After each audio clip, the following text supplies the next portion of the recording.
안녕하세요. 저는 신혼 6개월 차에 이혼녀로 돌아온 싱글입니다. 저는 싱글의 삶이 이렇게 반갑고 소중한 순간인 줄 몰랐습니다. 결혼을 하는 게 인생의 매듭을 잘 묶는 일이라고 생각했거든요. 결혼을 안 하면 사회적으로 도태가 된다는 선입견이 있었고, 남녀가 유별난 세상인데 결혼 못하고 어떻게 사나 그렇게 생각했던 사람입니다. 역시 사람은 누구나 불완전한 존재이기 때문에 뭐든 확신해선 안 되는 거였는데 제가 참 많이 자만을 했었다고 이번 기회를 통해 깨닫게 되었어요.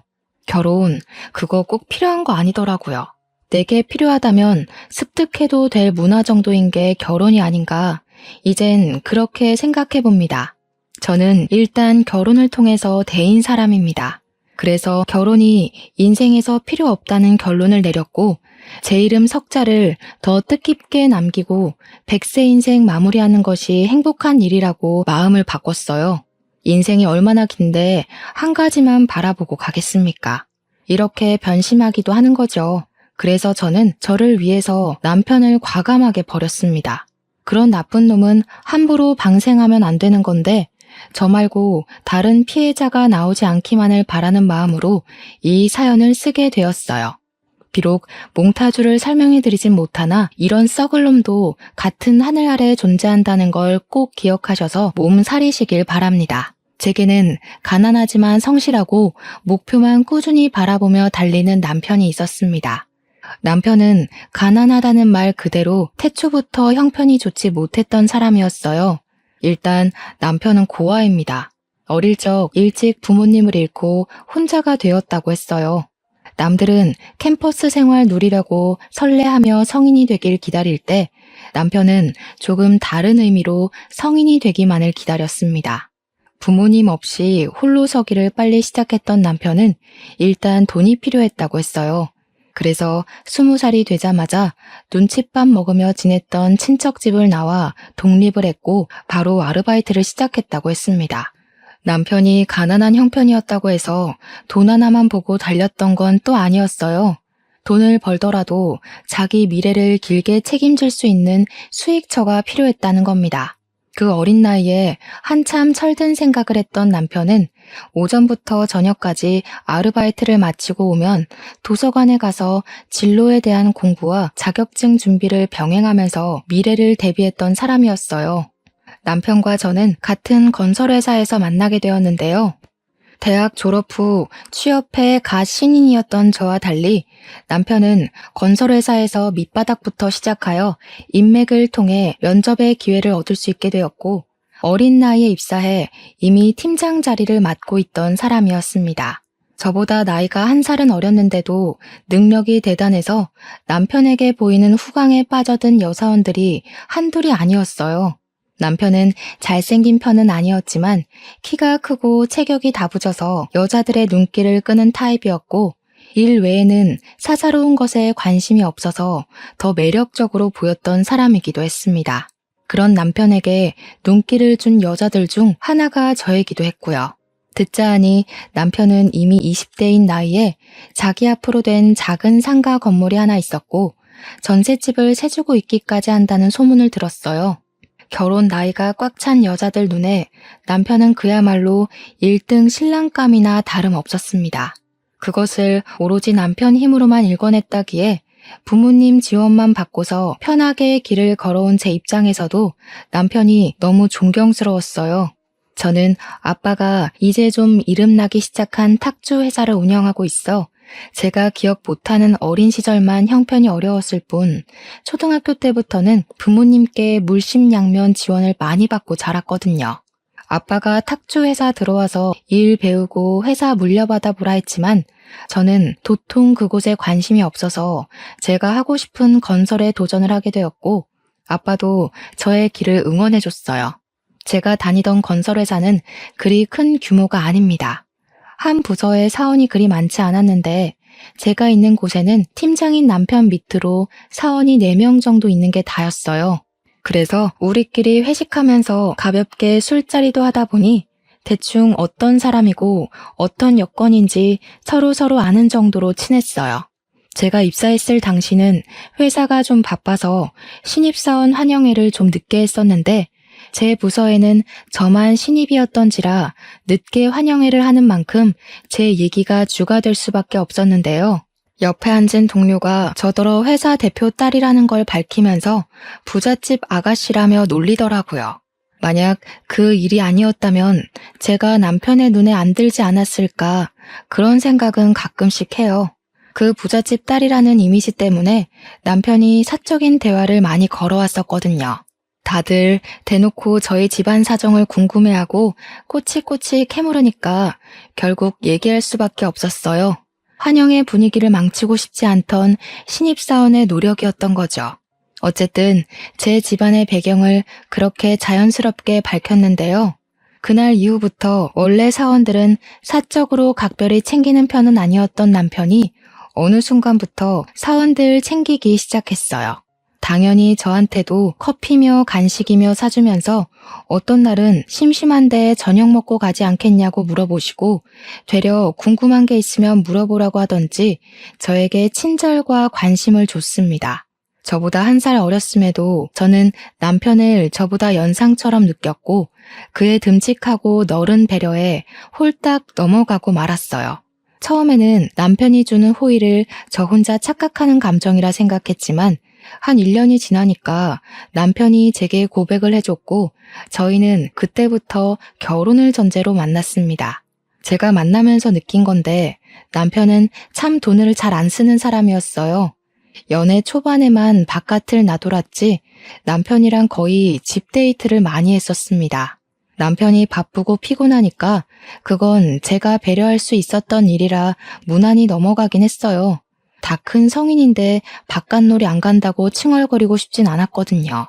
그런데 결혼 준비할 때는 그런 팍팍한 경제관념이 좀 서운하더라고요. 미래를 생각해서 결혼식은 소박하게 하자는 남편의 제안에 들떠있던 제 기분이 찬물을 뒤집어 쓴 것과 같았습니다. 하나밖에 없을 결혼식이라서 이왕 하는 거면 화려하게 하고 싶었던 저는 남편의 제안이 상당히 아쉬웠어요. 하지만 더 좋은 집, 더 좋은 혼수 등을 생각하면 굳이 스쳐 지나갈 결혼식 정도야 소박하게 해도 되겠다 그리 생각하게 되더라고요. 그래서 남편 의견에 동의하여 스몰 웨딩을 올렸습니다. 그렇게 앞으로 즐거울 줄 알았던 저의 신혼생활은 시작부터 덜컹거렸어요. 그 첫 번째 문턱이 신혼여행을 다녀오자마자 발생했는데 남편이 구했다는 신혼집이 제게 큰 충격을 안겨주었습니다. 그 집은 바로 남편이 전셋집으로 세를 주고 있던 주택이었어요. 그 주택은 신축도 아니었고 인프라가 좋은 것도 아니었고 무엇보다 단가가 그리 센 곳이 아니었습니다. 남편이 세를 주고 있다고 할 때나 이 전셋집이 돈으로 보였지 이게 제 집이라고 생각하면 그저 구닥다리로밖에 느껴지지 않은 수준의 매물이었어요.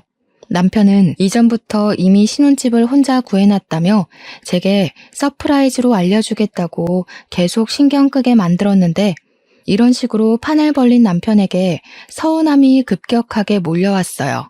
이럴 거였으면 미리 말을 했어야지. 내가 돈 보태서 더 괜찮은 곳으로 갔으면 됐잖아. 여기서 어떻게 살아? 주위에 마트 한번 가려고 해도 차로 10분을 나가야 되는데. 잘 수 있고 먹을 수 있고 쌀 수 있으면 그게 집인 거지. 고작 구조물인데 뭐가 그렇게 중요해? 우리가 같이 사는 공간이 있다는 게 중요한 거 아니야? 우리 자기 가만 보면 나보다 1년 더 살았으면서 은근 어린 생각한다니까. 이게 왜 어린 생각이야. 우리가 없는 살림도 아닌데 왜 이런 총구석에 와서 시작을 해야 돼? 직장이랑 거리도 1시간은 더 걸리잖아. 차 기름값이 더 나오겠어. 우리 둘 다 사회생활하는 사람들인데 불편해서 매번 어떻게 왔다 갔다 해. 오늘따라 더 애처럼 구네. 우리 미래를 생각해야지. 애 낳으면 그때 아파트 가도 늦지 않잖아. 원래 젊을 땐 고생을 사서 해야 되는 거 몰라? 젊을 때 아끼고 고생해야 나이 들어서 편하고 좋은 데 사는 거라고. 천하태평한 남편에게 답답함을 느낀 저는 그날 처음으로 남편에게 큰 소리를 냈던 날이었습니다. 신축 아파트에서 따뜻한 신혼을 꾸리길 기대했던 제 기분은 완전 산산조각이 났고 저는 겨울엔 춥고 여름엔 더운 변두리 주택에서 장 보려면 겨우 슈퍼밖에 못 가는 곳에서 신혼을 시작했어요. 제가 한 번도 고생 안 하고 살아서 그런 깡촌 주택이 더 불편했을 수 있습니다. 그래서 친정 부모가 걱정할까봐 종종 잘 살고 있다고 연락은 해줬고 또 남편이 제게 잘해줬기에 시간 지날수록 화는 풀렸어요. 그러나 문제는 이 집이 아니었다는 게 아직도 제 뒷골을 당깁니다. 그러던 어느 날이었어요. 우리 집에서 믿을 수 없는 일이 발생하기 시작했는데요. 그건 남편의 친구가 집들이 겸 우리 집을 찾아왔을 때부터 씨가 뿌려진 것 같았습니다. 남편 친구 또한 남편과 가난했던 시절을 함께 보냈던 추억이 있었어요. 그날 저는 술상 옆에서 과거 얘기를 하며 술 한 잔씩 기울이는 둘의 대화를 잠자코 듣기만 했었는데요. 남편 친구가 원래 반지하에 살다가 23평 신축 아파트로 이사를 갔다고 하더라고요. 어찌 그렇게 인생 역전했는지 모르겠지만 자랑할 만한 일이니까 남편 친구가 내내 그 얘기를 해도 저는 이해가 되었습니다. 그런데 친구가 어깨 펴며 남편 앞에서 얘기를 하는 순간에도 남편은 마음 놓고 웃지를 못하더라고요. 웃더라도 표정에서 씁쓸함이 묻어 있었어요. 아마 친구의 성공을 부러워했던 것 같습니다. 제가 보기엔 남편도 가난을 극복했고 작은 상가 건물도 갖고 있고 전세도 주고 있던 여건이라 충분히 성공한 사람이라고 보는데 남편 입장에선 아니었나 보더라고요. 남편이 나름 자수성가한 것에 비해 씀씀이는 아직 과거에 머물고 있는 듯 했습니다. 그러니 고생한 만큼 스스로 보상을 마련한 친구와 달리 여전히 집 하나 사는 것에도 과감하지 못했던 거 아니겠습니까? 그걸 생각하니 남편의 속사정이 안쓰러웠고 철없이 집투정 부렸던 제 자신을 반성까지 했었어요. 그런데 술이 한두 잔 들어가고 나서부터는 제가 좀 기분 상할 일이 생겼는데요. 제가 자리를 비우기만 하면 남편 친구가 남편한테 수상쩍게 속닥거리더라고요. 한두 번은 모른 채 해줬지만 제가 자리에 앉을 때마다 입을 싹 다무는 걸 보곤 나중에는 치사해서 직접 물어봤어요. 뭔데 그렇게 둘만 재밌는 얘기하냐고 나도 말해주라고 살갑게 굴었더니 남편 친구가 껄껄 웃었고 남편은 아무것도 아니라면서 술만 마셨습니다. 그런데도 남편 친구의 주둥이는 술이 들어간 탓에 쉽게 열렸어요. 재수씨, 좀 사는 집 딸이라면서요? 이 자식한테 제일 큰 복이 재수씨 같은데 이 자식이 워낙 우직하잖아요. 돈 많은 와이프 덕을 못 누리는 것 같아서 불쌍해가지고 마누라 덕 좀 보라고 꼬시는 중이었어요. 친구분이 하는 말이 제게 무례일 수도 있지만 저는 그것보다 남편의 기분이 더 신경 쓰였습니다. 세상에 돈 아끼면서 자존심 세우는 남자들이 어딨겠습니까? 남자라면 한 번쯤은 돈을 팍팍 쓰면서 남들에게 동경 어린 눈빛도 받고 싶고 대단한 대우받고 싶고 그렇잖아요. 여자보다 그것도 자기 와이프 집안 재력 때문에 남자가 기죽는 건 너무 안타까운 일 아니겠어요? 집안 부부는 제가 어떻게 할 수 있는 일이 아니고 그래도 남편이 와이프 하나는 자기 능력이 좋아 잘 만났다고 생각하길 바래서 저는 더 능글능글하게 굴었어요. 그래, 돈 많은 처가 덕 좀 보던가. 자기 능력이 그만큼 되기 때문에 대단한 와이프를 얻은 거야. 나도 내 수준에 맞는 남편 잘 얻은 거고. 내가 자기 덕 많이 보고 있는 것처럼 자기도 내 덕 좀 욕심내고 그래라. 사람이 어떻게 매일 성실하고 알뜰하게만 살겠어. 친구 앞에서 기죽지 말라고 술 기운을 빌어 더 넉살을 부렸습니다. 그러니까 남편은 가만히 있는데 옆에서 친구가 더 난리를 치더라고요. 분명 재수씨가 덕보라고 그랬어요. 고바 자식아, 내가 시키는 대로 해보라니까. 돈 버는 거 생각보다 별거 아니더라고. 우리가 어릴 땐 너무 무식했어. 역시 돈도 방법을 알아야 부자가 되는 거야. 재수씨가 허락해줬잖아. 친구는 침까지 튀기며 흥분해서는 손뼉을 쳐댔습니다. 대체 남편한테 뭘 시켰길래 저렇게 좋아서 날뛰는지 모르겠는데 친구는 마치 제게 허락받았다는 걸 단단히 확인하길 몇 번이나 반복했어요. 그리고 며칠 뒤 제게 이상한 일들이 일어나기 시작했는데요. 여보, 혹시 내 가방 봤어? 얼마 맨 적도 없는데 오늘 들고 가려니까 없네? 분명 드레스룸에 둔 것 같은데 가방에 발이 달렸나? 귀신이 곡할 사건들이 계속 생기는 게 이상했단 말이죠. 브랜드 가방 하나가 없어지는 걸 시작으로 며칠 간격으로 띄어서 립스틱이며 액세서리며 옷이며 자꾸 제가 잘 안 쓰던 물건들이 없어지는 것 같았습니다. 없어졌다고 확신할 수도 없었어요. 당시 제가 신혼집 정리를 덜한 상태라 정신이 없기도 했거든요. 그러다 제가 이 일이 좀 더 심각한 것 같다고 생각했던 계기가 있었는데요. 우리에게 중요한 예물 반지까지 온데간데 없는 거 아니겠습니까? 남편한테 물어봤더니 남편도 예물 반지가 없어진 사실에 놀라서 저랑 같이 집을 뒤진 적 있었어요. 아무래도 우리 집에 도둑이 드나 봐. 보안이 허술해서 그런가? 도둑이 아니고서야 이건 설명할 길이 없어. 그냥 경찰에 신고해야겠다. 오버한다. 뭘 그렇게까지 해. 그러다 이게 우리 실수면 경찰들만 고생시키는 거잖아. 누가 들락거리는 흔적이 확실하면 그때 신고하자. 짐 정리하다 보면 나올 수도 있으니까. 확신도 없는 일로 경찰을 부르는 건 매너가 아니라는 남편 말도 일리가 있어서 일단 저는 그날 뒤로 집 보안 문제에 크게 신경을 썼습니다. 결혼 반지는 우리 관계에 의미 있는 물건인데다가 비싼 거라서 며칠이 걸리더라도 꼭 찾아야만 했어요. 반지 때문에 집 정리도 더 빨리 정돈할 수 있었어요. 구석구석 찾아야 했으니까요. 그렇게 시간만 흐르던 어느 날 기념일도 아닌데 남편이 처가 얘기를 먼저 꺼냈어요. 다짜고짜 우리 엄마 생신 아니냐면서 처가에 가자고 하더라고요. 저희 부모님을 생각하는 남편의 마음이 고맙긴 했지만 저희 엄마 생신은 아니었던지라 남편한테 친정 갈 필요 없다고 했습니다. 그런데 남편이 그래도 친정을 가자고 말하는 거 있죠?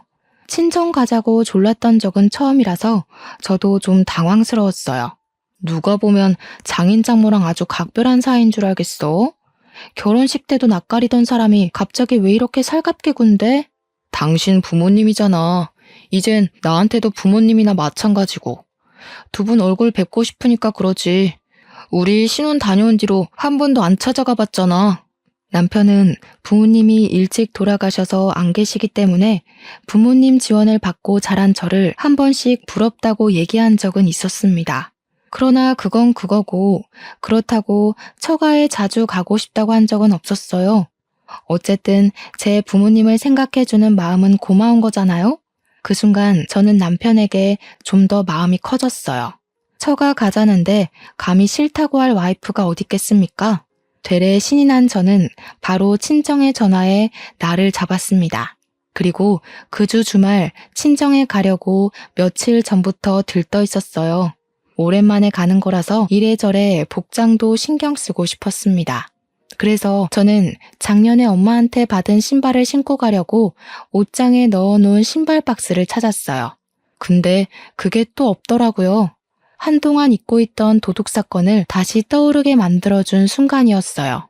저는 등골이 싸한 기운을 느끼며 남편한테 곧장 물어봤지만 모른다는 답변이 날라올 줄 알고 있었습니다. 남편은 제 물건이 어디에 있고 뭐가 있는지 잘 모르는 사람이거든요. 여자 물건에 관심도 없고요. 아무래도 친정 다녀오고 나서 진지하게 신고를 해봐야겠다고 마음을 먹었어요. 제가 한참 도둑 고민으로 심각해 있을 때 남편은 집들이 온 친구랑 뭘 그렇게 자주 연락을 하는 건지 누가 보면 둘이 부부인 줄 알 정도로 문자를 계속 주고받고 있었습니다. 저희는 웬만하면 연락 가지고 간섭 안 하려고 서로 신경을 끄고 살았거든요. 근데 남편이 그 친구 때문에 밥 먹을 때도 수시로 폰을 보고 전화도 자주 하는 걸 보니 여간 신경 쓰이는 게 아니더라고요. 어쨌든 그날은 구두를 온종일 찾았지만 결국 당일까지 찾지 못해서 그냥 다른 구두를 신고 집을 나섰습니다. 친정에 갔더니 바쁜 우리 아빠는 집에 없고 엄마만 우리를 반겨주었는데요. 엄마는 결혼 전에도 듬직한 연하 남편을 기특하게 생각했었어요. 나이도 어린데 부모 없이 자수성가했다고 엄청 자랑스러워했습니다. 우리 집에 남동생이 하나 있으니까 마치 둘째 아들 보는 것처럼 남편을 귀하게 대우해줬죠. 평소 알뜰살뜰한 엄마는 남편만 등장하면 돈을 팍팍 질러서 비싼 음식을 많이 대접했어요. 사위가 먼저 살갑게 묵굴어도 사위를 꿀떨어지게 보는 엄마였는데 처가가 보고 싶어서 그냥 왔다는 사위의 태도는 또 얼마나 예뻐 보였겠습니까? 그래서 엄마 눈에 저는 안 보이는지 남편만 챙기며 난리가 났더라고요. 유난스럽긴 했지만 그 모습이 보기 좋아서 저도 내심 뿌듯했고 엄마한테 더 애교를 부렸어요. 한참 분위기 좋게 저녁 식사를 마친 저는 엄마랑 같이 자리를 정리하고 설거지를 하기 위해 주방에서 분주하게 있었습니다. 그때 남편이 화장실 간다고 잠깐 자리를 비웠는데요.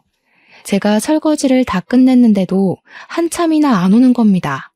엄마도 못 봤다고 하길래 제가 나서서 남편을 찾았으나 남편이 아예 집에 없다는 걸 알았어요. 당황해서 남편한테 전화를 걸었더니 잠깐 담배 때문에 밑에 내려왔다고 하더군요. 그런가 싶어서 넘겼는데 담배를 만들어서 피는 건지 몇 분이 지나도 안 올라오는 거 아니겠어요? 엄마가 그만 시간도 늦었는데 더 늦기 전에 얼른 돌아가 보라고 하더라고요. 아무래도 남편한테 바쁜 일 생긴 것 같다면서 말이죠. 진짜 무슨 일이라도 생긴 건가 싶어서 저는 엄마한테 홀로 인사를 올리고 남편 차가 있는 곳으로 내려갔어요. 남편이 트렁크 쪽에서 뭘 하고 있는 겁니다. 뭐 하냐고 물으면서 다가가니까 남편이 깜짝 놀라며 트렁크를 쾅 닫아버리더라고요. 이미 그것만으로도 너무 수상쩍었어요. 뭔데 그렇게 놀라서 숨기냐고 물었는데 남편은 그저 아무것도 아니라고 왜 내려왔냐는 말만 했습니다. 최대한 침착하게 대응하려는 것 같은데 처음 보는 남편의 당황한 얼굴이 자꾸 제 기분을 찝찝하게 만들었습니다. 일단 모른 척하고 집에 돌아왔어요. 그리고 남편이 잘 때까지도 저는 트렁크 생각만 하며 밤잠을 설쳤습니다. 그날을 놓치면 영영 트렁크 의문을 해결 볼 수 없을 것 같던 저는 끝내 남편이 잠든 새벽에 몰래 일어나 집 밖을 나갔어요. 남편 차 트렁크를 열고 휴대폰 플래시를 비춰 안을 들여다봤습니다. 이것저것이 많았는데 주로 공구 상자나 회사에 필요한 짐들이더라고요. 진짜 별거 아니었나 싶어 뒤지는 걸 포기하려던 와중에 순간 제 눈을 사로잡은 작은 주머니가 보였어요. 다른 짐들과 어울리지 않게 고급진 것이 붉은색 벨벳 재질로 되어 있어 더 시선이 갔습니다. 그걸 집어서 열어본 순간 저는 그동안 없어졌던 제 물건의 진상을 눈치채게 되었어요. 그 주머니 안에는 황당하게도 제 친정 부모가 예물로 맞췄던 반지 한 쌍과 잃어버렸던 우리 결혼 반지까지 들어있는 겁니다. 이걸 보는 순간 이걸 급급하게 숨기던 남편 행동도 떠올랐고 당황하던 남편 얼굴도 떠올랐습니다. 그건 즉 남편이 이걸 훔쳤다는 말밖에 되지 않는 증거였어요. 도대체 이게 왜 남편 트렁크에서 나왔는지 궁금했습니다. 남편의 짓이 맞는다면 남편이 왜 이런 짓을 했는지도 궁금했어요. 그냥 넘기면 안 될 것 같다는 생각이 강하게 들어서 저는 서둘러 집에 들어가 남편을 깨웠습니다. 남편이 피로한 기색으로 일어났는데 제가 그 사람 눈앞에다가 바로 주머니를 들이밀었어요.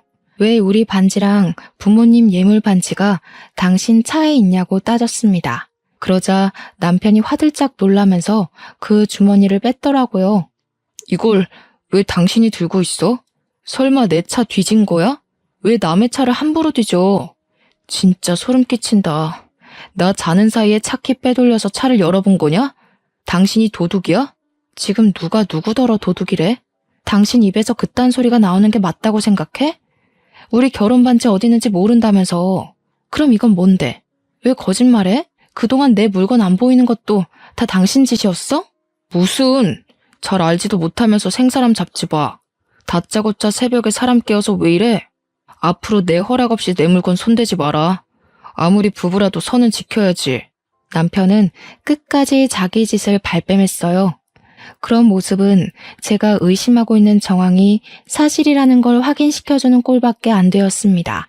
그래, 억울해 보이는데 그럼 법적으로 논해봐야지. 우리 혼인신고 안에서 부부끼리도 절도죄 성립된다고 하더라. 누가 도둑인지 경찰에 신고해서 따져볼래? 경찰 얘기까지 나오자 당황한 남편은 갑자기 흥분을 가라앉히고 저를 설득하기 시작했어요. 결국 사실을 실토해 주었는데 알고 보니 그 집들이 왔던 친구가 문제였더라고요. 그 친구가 여자친구들을 여러 명 갈아치우면서 여자친구 물건을 몰래 훔쳐 중고 사이트에 하나둘씩 팔아서 돈을 벌었다고 하는 겁니다. 직장인 여자라면 명품 하나쯤은 작게라도 들고 있기 때문에 그걸 노리고 그런 짓을 했다네요. 그렇게 도둑질을 해서 번 돈으로 23평 아파트를 구했던 건데 그 친구가 집들이 왔을 때 남편한테 그 사실을 몰래 밝혔던 거였어요. 그때 그 친구가 저한테 분명 허락한 거라고 몇 번이나 확인 사살한 이유도 그제야 이해가 갔습니다. 그렇다고 도둑질을 똑같이 하는 정신 나간 놈이 어딨어. 당신 거지야? 남의 물건에 손대는 거 당연히 범죄라는 거 몰라? 나이도 먹을 만큼 먹은 사람이 대체 뭐가 아쉬워서 그런 짓을 해? 남이라니 우리가 왜 남이야? 그래, 네 물건 좀 손댔다. 솔직히 네가 잘 안 쓰는 걸로만 골라서 판 거야. 지금 안 쓰는 거면 나중에도 안 쓰는 거잖아. 아끼면 똥 되는 거 묵혀둬서 뭐해. 안 쓰는 거 팔아서 필요한 사람한테 도움되면 좋지. 그 반지도 우리를 위해서 쓰려고 했다고. 이번에 신상 게임기 한정판으로 나왔거든?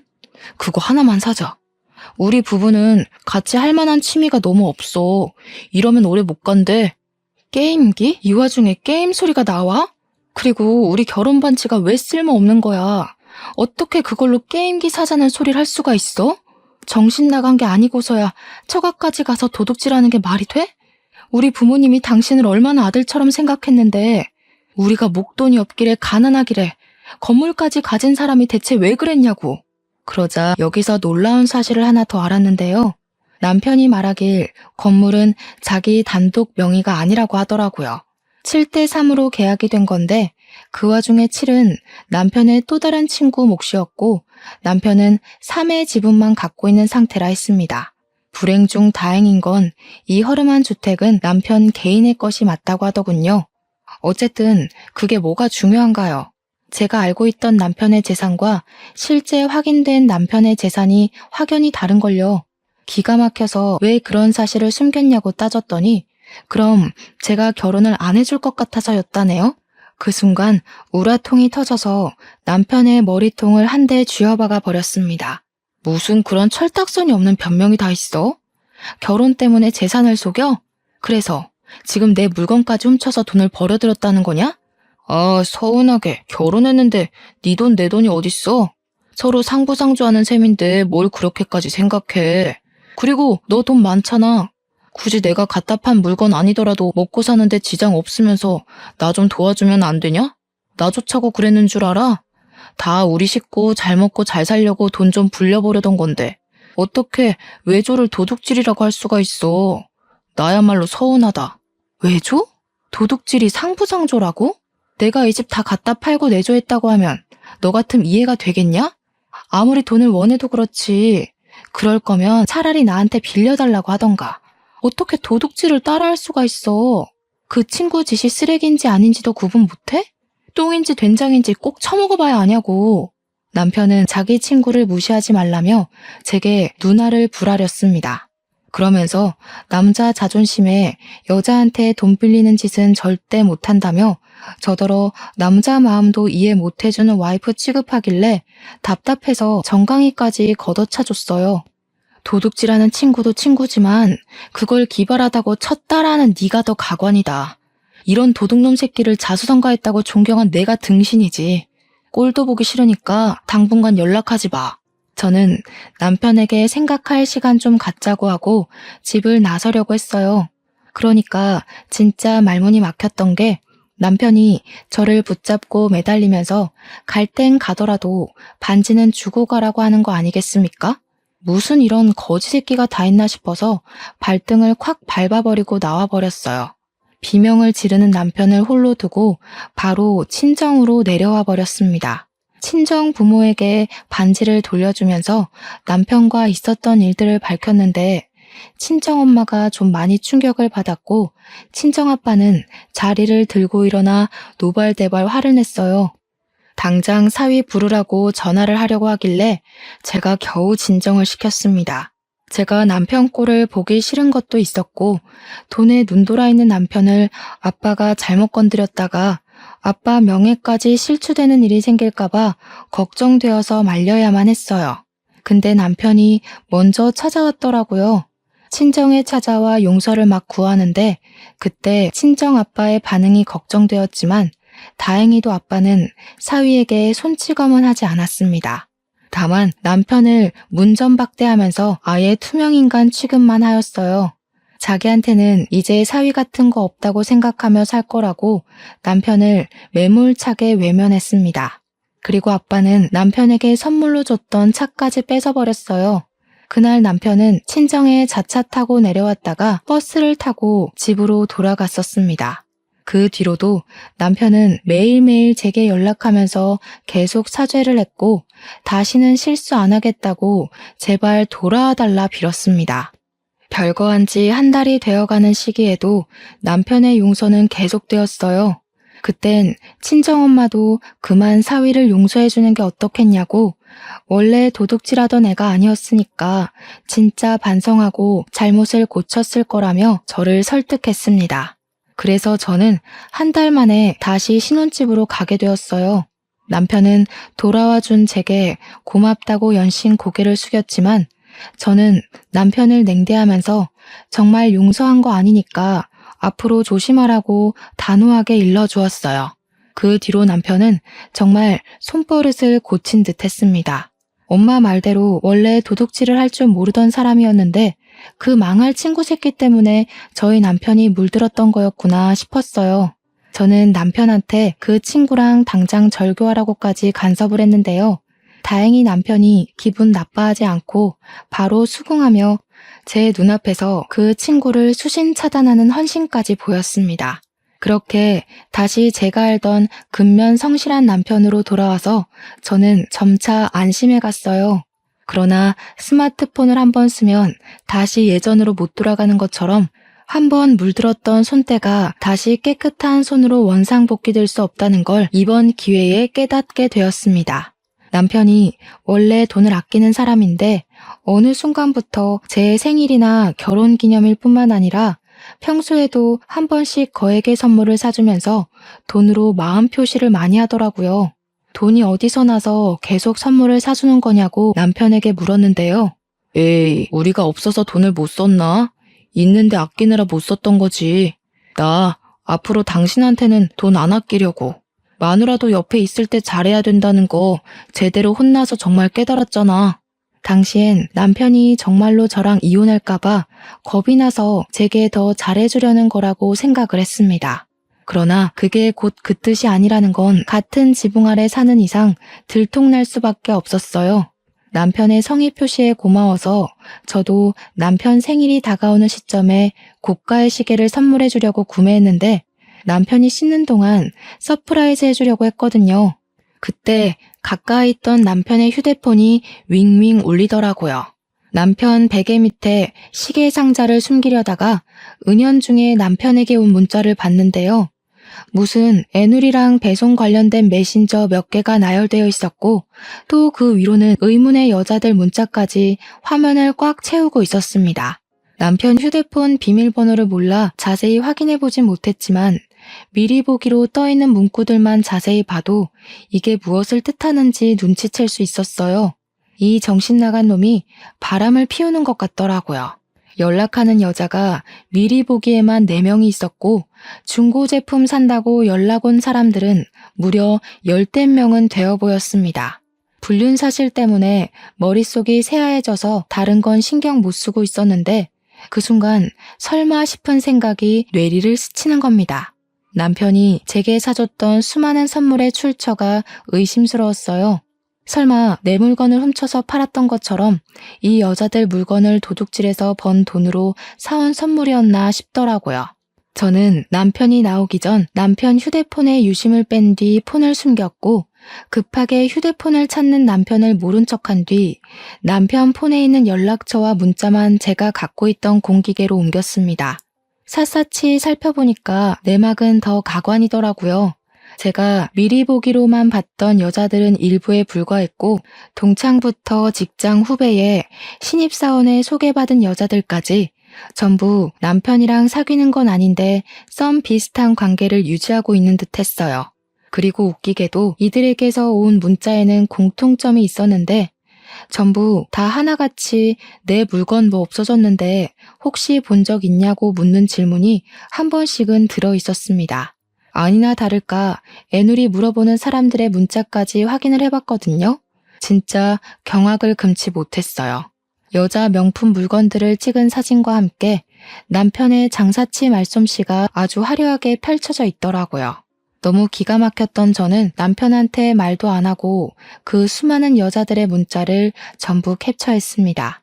진작에 이혼을 했어야 하는 건데 제 판단 실수로 본의 아니게 2번 상처를 받아버렸잖아요. 그래서 제가 더 눈에 뵈는 게 없었어요. 분노 때문에 눈앞이 하얘진 경우를 처음 겪어보았습니다. 더 이상 이런 도둑놈 새끼를 눈 감아줄 여유가 없었기에 이제 남편을 놓아주기로 결심했어요. 그래서 이혼 소송하기 전 일단 상간녀 소송을 몰래 진행해버렸습니다. 그리고 며칠 뒤 남편에게 생일 선물로 여행을 가자고 꼬셨어요. 그래서 휴가를 연달아 낸 남편은 여행 당일 그저 신이 난 채로 제게 또 선물을 주었습니다. 명품 립스틱이었는데 잘도 포장을 해왔더라고요. 아마 도둑질에서 번 돈으로 구매했겠죠. 어쩌다가 자수성가 남편이 도둑놈으로 전락한 건지. 그런 남편을 둔 제 처지가 너무 비참해서 한숨밖에 안 나왔습니다. 한시라도 빨리 갈라서고 싶어 미치는 줄 알았어요. 남편이 여행 때문에 당일을 기다린 것처럼 저도 남편과 제대로 쪽내기 위해 당일을 기다렸습니다. 그러니까 남편과 함께 공항을 찾은 그날은 여행도 뭣도 아니고 사실 남편과 작별하는 날이었어요. 제가 그쪽으로 소송했던 상간녀들을 다 불렀거든요. 저는 사람들이 가장 많이 오가는 곳에 남편을 세워둔 뒤 남편한테 잠깐 화장실 한번 다녀오겠다고 하고 홀로 공항을 빠져나왔습니다. 입구에서 상간녀들이 나타나기까지 기다리고 있었는데 멀리서부터 한 손에 봉투 하나씩을 쥔 여자들이 우르르 오고 있더라고요. 자기네들끼리도 남편한테 다른 여자가 있다는 걸 그날 처음 확인한 듯 했습니다. 그래서 더 전이에 불타있는 눈빛들이었어요. 저는 그냥 이대로 돌아가려고 했는데 남편이 어떻게 개망신을 당하는지 보고 싶더라고요. 그래서 몰래 상간녀들 뒤를 따라가 봤더니 보안 직원까지 나타난 곳에서 남편이 신명나게 두들겨 맞고 있더군요. 들어보니까 상간녀들 손에 쥐고 있는 종이는 제가 보냈던 소송장이었어요. 문어다리 걸치다가 들통나서 그대로 처맞고 있는 남편이 얼마나 웃기고 하찮던지 동영상도 찍어뒀습니다. 그 뒤로 폭풍 같은 시간을 보낸 남편한테서 연락이 왔지만 저는 이미 그 사이 제 짐을 다 빼고 친정으로 옮겨간 후였어요. 남편이 상간녀들에게서 용케 도망쳐 집에 왔나 보더라고요. 제 짐이 없으니 놀랐을 겁니다. 남편 전화를 받지 않다가 저녁 때쯤이 돼서야 전화를 받아봤는데 역시나 바로 원성을 높이더군요. 야, 제정신이야? 네 짓이지? 내가 공항에서 무슨 짓을 당했는지 알아? 당장 와서 해결해라. 너 때문에 그 정신 나간 년들이 집 앞에서 진을 치고 있다고. 빨리 안 튀어와? 내 짓인 거 알고 있네? 몰라주면 섭섭할 뻔했는데. 내가 정말로 용서한 거 아니니까 잘하라고 했을 텐데. 그새를 못 참고 대형 사고를 치면 어쩌냐? 사람 맞아? 기회를 줬는데도 왜 갱생을 못하는지 모르겠다. 이래서 다들 머리 검은 짐승은 개나 줘버리라고 하나 보네. 도둑질하고 싶어서 손이 근질근질했겠다. 참 많이도 사귀었더라. 그럴 거면 그냥 공부해서 제비를 해. 비아냥거리지 마. 솔직히 너도 좋았잖아. 실실거리면서 비싼 선물 좋다고 밝힐 때는 언제고. 이제 와서 선량한 시민이라도 되고 싶었냐? 네가 그러니까 떼돈을 못 버는 거야. 그게 다 돈벌이 수단이고 나만의 비법이거든? 진짜 무식하다 무식해. 비즈니스를 불륜으로 보고. 참 그릇이 작은 사람이네 내 마누라. 언제 이렇게 머리에 똥만 차버렸대? 원래 이렇게 멍청한 놈이었던 거니? 아니면 멍청한 친구 때문에 같이 멍청해진 거니? 너무 당당한 것 같으니까 변호사 선임해서 스토리 한번 잘 짜보지 그래. 내 눈엔 네가 그냥 도둑질하고 바람 피우는 찌질이로밖에 안 보이거든. 네가 승소하면 내가 머리 숙이고 사과해 줄게. 그래, 말 잘했다. 누가 지질지질 짜면서 머리 숙이게 될지 한번 해보자. 패소하면 우물한 개구리처럼 살지 말고 반성 좀 해. 넌 생각이 짧아도 너무 짧아. 같이 사는 내내 수준 떨어져서 나까지 개구리 되는 줄 알았잖아. 남편이야말로 비아냥대면서 저를 속 좁은 사람으로 몰아갔는데 진짜 소송에서 이길 수 있다고 생각을 했던 건지 뻔뻔하게 변호사를 선임하긴 했더라고요. 제가 남편을 절도죄로 신고하고 이혼 소송까지 했거든요. 그런데 솔직히 도둑놈 심보가 정의일 리 없지 않습니까? 당연히 법정은 제 손을 들어줬어요. 남편이 저지른 범죄가 생각보다 죄질이 심각한 버릇인데 남편한테서 반성하는 기미도 안 보였고 오히려 제 요구로 모자라 변호사까지 엉터리라고 난동을 부리는 바람에 법정에서 더 불리하게 작용되었습니다. 안타깝게도 그놈의 자존심은 판사의 판정까지 인정을 못해 모독을 했네요. 어쩔 수 없이 법정 모독죄까지 포함이 돼버렸죠. 그리고 소송당했던 상간녀들은 남편이 수많은 여자랑 바람을 피우는 줄 몰랐다고 자기도 피해자라면서 항소를 했지만 남편이 유부남인 건 알면서도 접근한 건 명백히 부정행위이기 때문에 소송이 성립된다고 해 위자료를 뱉어야만 했습니다. 그것에 상간녀들이 정말 돌아버렸더라고요. 생돈 날려서 화났는데 남편이 자기들 물건을 훔쳐서 팔았다는 사실을 알고는 못 참고서 남편을 절도죄로 다 신고해버렸어요. 결국 남편은 징역을 면치 못하게 되었습니다. 그리고 이 와중에 황당한 건 남편이 자기 친구까지 고발해버렸다는 겁니다. 친구 때문에 자기가 물든 거라고 친구 탓을 하는 거 아니겠습니까? 그래서 친구도 나란히 징역을 살게 되었어요. 참 얄팍한 우정이지 않나요? 그런 얕은 우정 때문에 인생이 나락으로 가버렸으니 얼마나 쪽팔린 일입니까? 원래 나쁜 사람이 아니었다고 하더라도 사람 변하는 건 정말 가늠 못할 일인 것 같습니다. 누가 사람은 안 변한다고 했나요? 사람도 다 변하더이다. 내가 알던 사람이 아닌 것 같은 순간 때문에 10년 친구, 20년 친구랑도 갑자기 인연을 종결짓는 거 아니겠어요? 세상에서 사람이 제일 무섭다고 하더니 이번 일을 통해서 그 말을 가장 뼈아프게 느꼈습니다. 전 남편이랑 관계가 더 길게 갔다면 아마 도둑질을 넘어서 또 다른 무언가가 저를 더 힘들게 했을지도 몰라요. 지금도 전 남편한테 시간과 마음과 물질을 도둑맞은 게 억울하기만 한데 여기서 더 갔다고 생각하면 오금이 저립니다. 친정엄마는 이제 저더러 결혼하지 말라고 하세요. 그리 좋게만 보이던 사람이 어떻게 그런 나쁜 사람이었을 수가 있냐면서 사위 때문에 뒤통수를 크게 느낀 것 같더라고요. 친정엄마가 그 트라우마 때문에 사람을 잘 못 믿게 되었어요. 그 모습을 보는데 우리 가족한테까지 상처를 준 전 남편이 아주 오랫동안 징역살이를 하면서 햇빛을 못 봤으면 좋겠다는 생각이 들더군요. 지나치다 우연히 마주쳤는데 그 자식이 저를 아는 채 한다? 그럼 바로 귀싸대기를 날려줄 생각입니다. 여러분들도 늘 주위에서 사람 사귀셨으면 좋겠어요. 항상 좋은 사람들만 꼬이길 바랄게요. 제 사연은 여기까지였습니다. 들어주셔서 감사해요.